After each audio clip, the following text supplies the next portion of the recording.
ବନ୍ୟା ପାଇଁ ଆମ ମେଡ଼ିକାଲରେ ପରିସରରେ ପାଣି ଥିବାରୁ ପେସେଣ୍ଟଙ୍କର ଯିବା ଆସିବା ଅସୁବିଧା ଯୋଗୁଁ ଆମେ ପଞ୍ଚାୟତ କାର୍ଯ୍ୟାଳୟରେ ସରପଞ୍ଚ ବାବୁଙ୍କ ସହାୟତାରେ ଆଜି ଏ ଡିସ୍ପେନ୍ସିଂଟା ଚଲେଇଥିଲୁ। 2 ଜଣ ଡକ୍ଟର ମ୍ୟାଡ଼ାମ୍ ମଧ୍ୟ ଥିଲେ, ଅଲଗା ଡ୍ରେସିଂ କରିବା ପାଇଁ ଷ୍ଟାଫ୍, ପାଥୋଲୋଜି ଟେଷ୍ଟ, ଡିସ୍ପେନ୍ସିଂ ମେଡ଼ିସିନ୍ ପାଇଁ ଡିସ୍ପେନ୍ସିଂ ଷ୍ଟାଫ୍ ଆଉ ସମସ୍ତେ ଥିଲେ। 8ଟାରୁ 12ଟା 1 ପର୍ଯ୍ୟନ୍ତ ଡ୍ୟୁଟି କରାଗଲା। ବର୍ତ୍ତମାନ ହାଫ୍ ଟାଇମ୍ ପାଇଁ ସେମାନେ ଯାଇଛନ୍ତି, ପୁଣି 4ଟାରୁ 6ଟା ପର୍ଯ୍ୟନ୍ତ ରହିବୁ।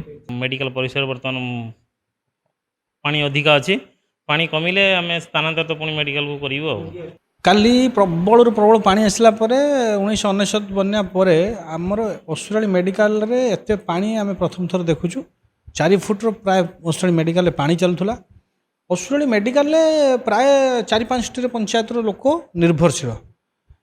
ଯେହେତୁ ପାଣି ଅତ୍ୟଧିକ, ରୋଗୀମାନେ ଆସି ସେଠି ଡକ୍ଟରଙ୍କୁ ପରାମର୍ଶ କରିବା ଏବଂ ଚିକିତ୍ସା ନେବା ଅତି କଷ୍ଟସାଧ୍ୟ ହେଲା।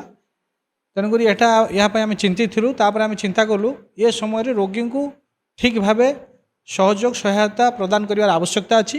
ଏହି ଆବଶ୍ୟକତାକୁ ଆମେ ଅନୁଭବ କରି ଅସୁରାଳି ଗ୍ରାମ ପଞ୍ଚାୟତର ସରପଞ୍ଚ ମା ମିନତି ସାହୁକୁ ଆମେ ତାଙ୍କ ସହିତ ଆଲୋଚନା କଲୁ। ଆଲୋଚନା କଲା ପରେ ଆମେ ଅସୁରାଳି ପଞ୍ଚାୟତ କାର୍ଯ୍ୟାଳୟରେ ବର୍ତ୍ତମାନ ମେଡ଼ିକାଲଟିକୁ ଆମେ କଣ୍ଟିନ୍ୟୁ କରୁଛୁ। ଆମର ଡକ୍ଟର, ଫାର୍ମାସିଷ୍ଟ ଏବଂ ଯେଉଁ ଅସୁରାଳି ମେଡ଼ିକାଲ ତରଫରୁ ଯେଉଁ ଷ୍ଟାଫ୍ ମାନେ ଅଛନ୍ତି ସମସ୍ତେ ଏଠି ଆଜି ଦିନ ସାରା ରହି ରୋଗୀମାନଙ୍କୁ ଉପଯୁକ୍ତ ଚିକିତ୍ସା ପ୍ରଦାନ କରିଛନ୍ତି।